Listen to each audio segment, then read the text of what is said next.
कोशिश करने लगा। गिरिवर एक ईंट भट्टे पर ईंट बनाने का काम करता है।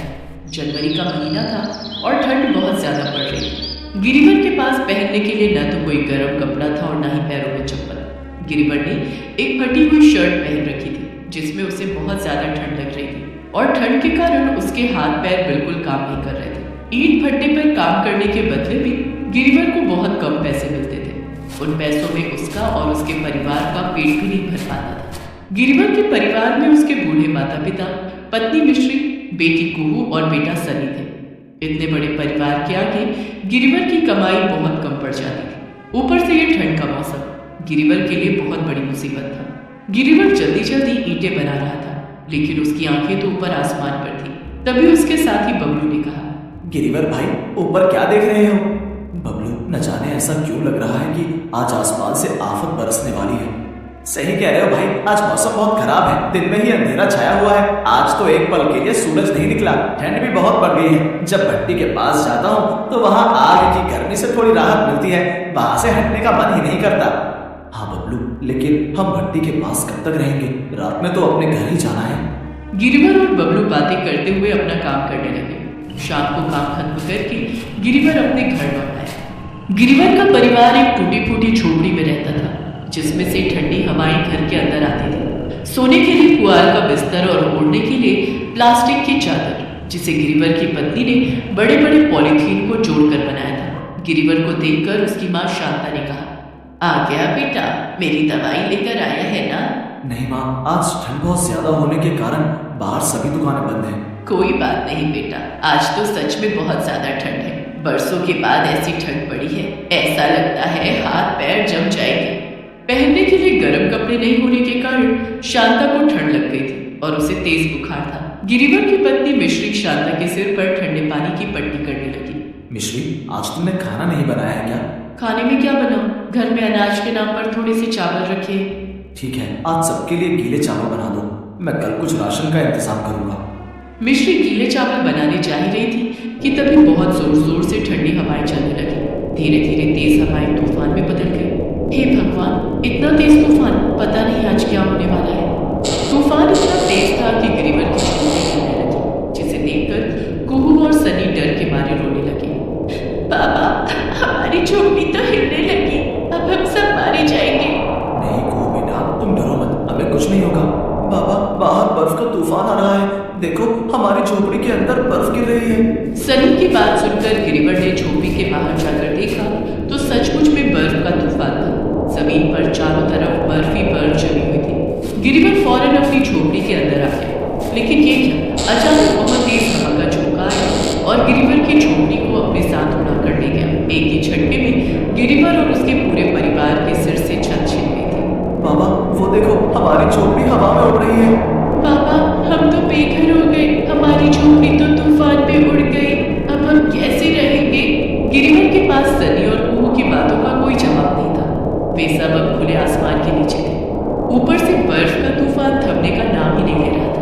हम लोगों को जल्दी ही यहाँ से भागना होगा, नहीं तो हम सब बर्फ के नीचे दबकर मर जाएंगे। लेकिन हम सब जाएंगे कहाँ? पिताजी, हमें कहीं सुरक्षित जगह पर जाना होगा। आप सब मेरे साथ चलिए। गिरिवर और उसका पूरा परिवार उसके पीछे पीछे चलने लगा। थोड़ी दूर पर जाकर गिरिवर रुक गया। वहाँ एक पेड़ है, हम सबको उस पेड़ के नीचे जाकर छिपना होगा।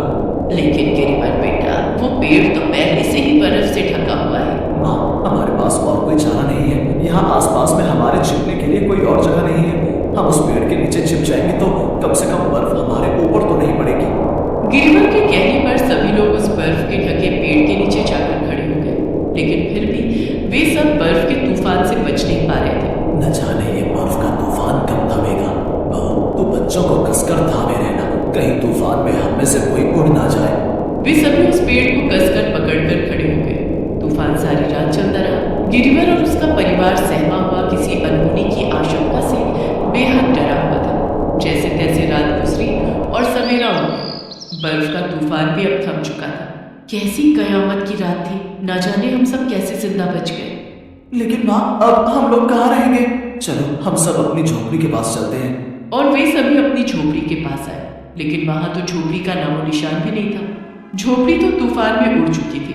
गिरिवर बेटा, हमें रहने के लिए कुछ न कुछ इंतजाम करना पड़ेगा। हम इस तरह से सड़कों पर दिन नहीं गुजार सकते। तुम चिंता मत करो माँ, मैं दूसरी झोपड़ी बना लूंगा, लेकिन इस काम में सबको मेरी मदद करनी होगी। गिरिवर बेटा, दूसरी झोपड़ी बनाकर क्या फायदा? न जाने ऐसा खतरनाक तूफान फिर कब आ जाए। अगर फिर से तूफान आ गया तो हमारी झोपड़ी फिर उड़ जाएगी और हम लोग बेघर हो जाएंगे। हमें हमारे रहने के लिए अब पक्का मकान बनाना होगा, लेकिन पक्का मकान बनाने के लिए हमारे पास पैसे कहाँ से आएंगे पिताजी? अरे गिरिवर बेटा, तू तो ईंट भट्टी पर ईंट बनाने का काम करता है। ईंट बनाना तो तुझे आता ही है, क्यों ना अपनी ईंट बना ले और उस ईंट से अपना पक्का मकान बन जाएगा। इस काम में हम सब तेरी मदद करने के लिए तैयार हैं। लेकिन ईंट बनाने के लिए हमें सीमेंट की जरूरत भी पड़ेगी। कुहू के बाबा, मेरे पास थोड़े से पैसे हैं जो मैंने रोज के खर्चे से बचा कर रखे हैं। इन्हें आप रख लीजिए, सीमेंट लाने के काम आ जाएंगे। मिश्री ने अपनी साड़ी के पल्लू में से कुछ रुपए निकालकर गिरिवर को दे दिए। गिरिवर ने देखा तो वो पूरे 1000 रुपए थे। इतने पैसों में तो ईंट बनाने के लिए सीमेंट और ईंट बनाने की मशीन भी आ जाएगी। तो फिर देर किस बात की है गिरिवर बेटा, जल्दी से ईंट बनाने का काम शुरू कर दो। गिरिवर उन पैसों से सीमेंट की कुछ बोरियां और ईंट बनाने की मशीन ले आया। अपनी झोपड़ी की जगह पर उसने एक छोटी सी भट्टी भी बना ली। अब सारा दिन गिरिवर और उसका परिवार ईंटें बनाता और रात में भी सभी वही जमीन पर सो जाते। पापा, हमें कब तक ऐसे खुले आसमान के नीचे सोना पड़ेगा? मुझे बहुत ठंड लग रही है। बस कुछ दिनों की बात है कुहू बेटा, हम जल्द ही अपना पक्का मकान बना लेंगे। अपना पक्का मकान बनाने के कारण गिरिवर अब काम पर भी नहीं जा रहा था, जिसके कारण उसके पास इतने पैसे भी नहीं थे कि वो अपनी बीमार माँ शांता का इलाज करवा सके और अपने परिवार का पेट भर सके। लेकिन गिरिवर मन ही मन सोच रहा था कि कुछ ही दिनों की बात है, फिर अपना मकान बन जाएगा और कहीं ना कहीं काम भी मिल ही जाएगा। गिरिवर और उसका परिवार भूखे प्यासे कड़ी मेहनत और लगन से अपना पक्का मकान बनाने में जुटा हुआ था।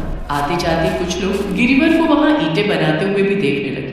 एक दिन गिरिवर अपनी छोटी सी भट्टी पर ईंटें बना रहा था, तभी वहां एक आदमी आया। अरे यहाँ गिरिवर कौन है? मैं ही मालिक, कहिए क्या काम है? मैं तुम्हें रोज ईंटें बनाते हुए देखता हूँ, मुझे ईंटें बनवानी है, लेकिन मार्केट से कम दाम दूंगा। ये सुनकर गिरिवर बहुत खुश हो जाता है कि कम पैसे ही सही, कम से कम अपना काम तो शुरू हो जाएगा। उसने खुशी खुशी उस आदमी से कहा, बन जाएगा मालिक, मैं मार्केट से कम दाम में आपके लिए ईंटें बना दूंगा। ठीक है, 10,000 ईंटें बनानी है, ये लो एडवांस 5,000 रुपए। इतना कहकर उस आदमी ने गिरिवर को 5,000 रुपए दिए और वहां से चला गया। गिरिवर ने उन पैसों से अपनी माँ शांता का इलाज करवाया और खाने के लिए कुछ राशन लेकर आया। उस दिन सबने पेट भर कर खाना खाया। आज कितने दिनों के बाद हमने पेट भरकर खाना खाया है। सन्नी बेटा, भगवान ने चाहा तो हम हर रोज इसी तरह से पेट भरकर खाना खाएंगे। बहुत जल्दी हमारा घर बनकर तैयार हो जाएगा और अब तो मुझे ईंट बनाने के काम भी मिलने लगे हैं। हमें अब जल्दी जल्दी घर बनाने का काम पूरा करना होगा। हाँ पिताजी, फिर मुझे 10,000 ईंटें भी तो बनानी है। अब गिरिवर का परिवार दोगुनी रफ्तार से ईंट बनाने का काम करने लगा और लगभग 2 दिन में उन्होंने ईंटें बनाकर अपना घर भी बना लिया। अपने घर में आकर कितना अच्छा लग रहा है।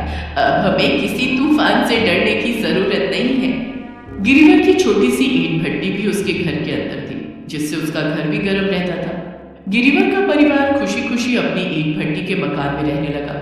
गिरिवर ने बहुत जल्दी 10,000 ईंटें बनाकर तैयार कर ली। अरे वाह, तुमने तो बहुत जल्दी बढ़िया ईंटें बनाकर दी हैं। अब तुम्हें 50,000